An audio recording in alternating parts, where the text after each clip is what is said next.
बघा, शिंद्यांचा एक गट आहे, एक गट आहे जो अघोरी विद्येतून निर्माण झालेला आहे. अघोरींचा एक गट सर्वत्र असतो, धर्मक्षेत्रात असतो, सामाजिक क्षेत्रात असतो, राजकीय क्षेत्रात असतो.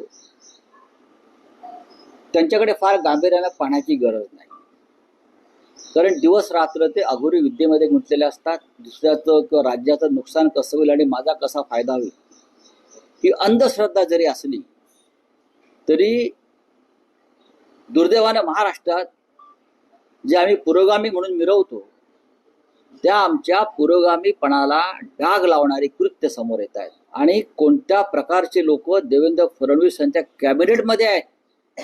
देवेंद्र फडणवीस यांनी कॅबिनेटच्या बैठकीला बसण्याआधी खुर्चीखाली वाकून पाहायला पाहिजे नक्की काय आहे ते. देवेंद्र फडणवीस हे राज्याचे मुख्यमंत्री आहेत आणि त्यांनी जसे मंत्र्यांचे पीए ते तपासून घेत आहेत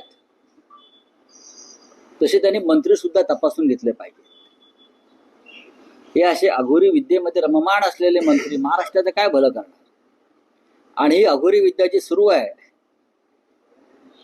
याच्याविषयी जास्त माहिती द्यायची तर ते या राज्याच्या मुख्यमंत्र्यांना एलिमिनेट करून तिथे आमचा नेता यावा यासाठी अघोरी विद्येचे प्रकार एसएनसी गटाचे लोक ठिकठिकाणी करतायत.